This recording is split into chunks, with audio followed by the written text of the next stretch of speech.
Hi friends, నమస్తే. ఎలా ఉన్నారు అందరూ? వెల్కమ్ టు నా ద్వారా కొన్ని విషయాలు. ఈరోజు మన కొత్త టాపిక్ వచ్చేసి ఏంటంటే, మనకి షుగర్ చాలామందికి చిన్న వయసులోనే వచ్చేస్తుంది కదా. కానీ కొన్ని మంచి అలవాట్లు పాటిస్తే కనుక షుగర్ వచ్చే ప్రమాదాన్ని మనం ఆపచ్చు. సో ఈ వీడియోలో నేను ఏంటంటే, షుగర్ రాకుండా ఉండేందుకు తప్పకుండా పాటించాల్సిన 10 ముఖ్యమైన చిట్కాలు అయితే చెప్తాను. ఈ 10 మీరు కనుక పాటిస్తే ఖచ్చితంగా మీకు భవిష్యత్తులో అనేది షుగరే కాదు, ఎలాంటి ఆరోగ్య సమస్యలు అయితే రాకుండా ఉంటాయి. అందులో మొదటిది ఏంటంటే మనకి వాకింగ్. ఇది రోజు కనీసం 30 నిమిషాలు వేగంగా నడవటం లేదా తేలికపాటి వ్యాయామం చేయడం వల్ల రక్తంలో చక్కెర స్థాయిలు నియంత్రణలో ఉంటాయి. అలాగే సెకండ్ వచ్చేసి మనకి చక్కెర ఎక్కువగా ఉన్న ఆహారాలు తగ్గించాలి. అంటే కూల్ డ్రింక్స్, స్వీట్స్, బేకరీ పదార్థాలు తరచుగా తినకుండా ఉండడం వల్ల కూడా మనకి షుగర్ అయితే రాకుండా ఉంటుంది. అలాగే మనకి మూడోది వచ్చి పీచు పదార్థాలు ఎక్కువగా తీసుకోవాలి. అంటే ఆకుకూరలు, ఓట్స్, పళ్ళు, కూరగాయలు, అవిసె గింజలు, మొత్తం గోధుమ పదార్థాలకు సంబంధించిన అన్నీ కూడా మనము తీసుకుంటే కనుక మనకి షుగర్ అనేది రాకుండా ఉండే ఛాన్స్ అయితే ఉంటుంది. సో మనం పొద్దున్నే లేచిన వెంటనే తీసుకోవడం, ఓట్స్ తీసుకోవడం, లేదంటే ఎక్కువ రైస్లో ఆకుకూరలు తినడం అనేది చేయాలి. అలాగే మనకి తగినంత నీరు ఖచ్చితంగా తీసుకోవాలి. రోజుకి కనీసం 2 లేదా 3 లీటర్ల నీళ్ళు శరీరానికి చాలా ఉపయోగపడతాయి. అలాగే మనకి బరువు అనేది నియంత్రణలో ఉంచుకోవాలి. అధిక బరువు ఉండడం వల్ల కూడా షుగర్ వచ్చే ప్రమాదం పెరుగుతుంది. అందుకే ఆరోగ్యకరమైన బరువును లక్ష్యంగా పెట్టుకోండి.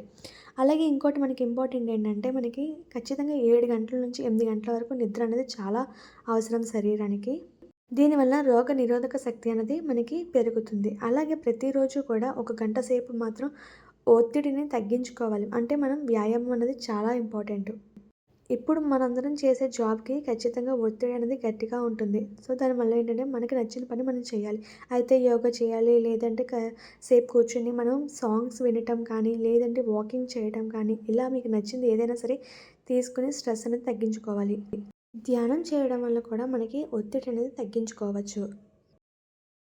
ఇది చాలా ముఖ్యమైనది. ధూమపానం మరియు మద్యం నివారించాలి ఖచ్చితంగా. ఇవి ఆరోగ్యంపై ప్రతికూల ప్రభావం చూపి షుగర్ ప్రమాదాన్ని ఖచ్చితంగా పెంచుతాయి. సో మనం ఇవి మానుకోవడం మంచిది. అలాగే ప్రతి 6 నెలలకు ఒకసారి క్రమం తప్పకుండా మనం ఆరోగ్య పరీక్షలు అనేది చేయించుకోవడం కంపల్సరీ చేయించుకోవాలి. దీని ద్వారా మనకేమైనా ఎక్కువగా ఉంటే కనుక సమస్యలు అనేవి తగ్గించుకోవడానికి ఉపయోగపడుతుంది. అలాగే ఖచ్చితంగా టైంకి అన్నది భోజనం అనేది చేయాలి. భోజనం మానేయడం కానీ, లేదంటే ఆలస్యంగా తినడం వల్ల చేయడం వల్ల కూడా మనకి ఆరోగ్య సమస్యలు అనేది ఖచ్చితంగా ఉంటాయి. సో ఏంటంటే, మనం ఖచ్చితంగా టిఫిన్ అయినా సరే, భోజనం అయినా సరే టైంకి తినేయడం నేర్చుకోవాలి. అలాగే షుగర్ వచ్చిన వాళ్ళు మనకి తినేటప్పుడు రైస్‌లో బ్రౌన్ రైస్ తీసుకోవడం వల్ల ఆరోగ్యానికి చాలా మంచిది. ఈ 10 చిట్కాలను మీరు రోజువారీ జీవితంలో పాటిస్తే కనుక షుగర్ వచ్చే ప్రమాదాన్ని తగ్గించుకోవచ్చు. షుగరే కాకుండా ఆరోగ్య సమస్యలు అనేవి కూడా భవిష్యత్తులో రాకుండా ఉంటాయి. సో ఫ్రెండ్స్, మీకు ఈ వీడియో నచ్చితే లైక్ చేయండి, మీ ఫ్రెండ్స్ అందరికీ షేర్ చేయండి.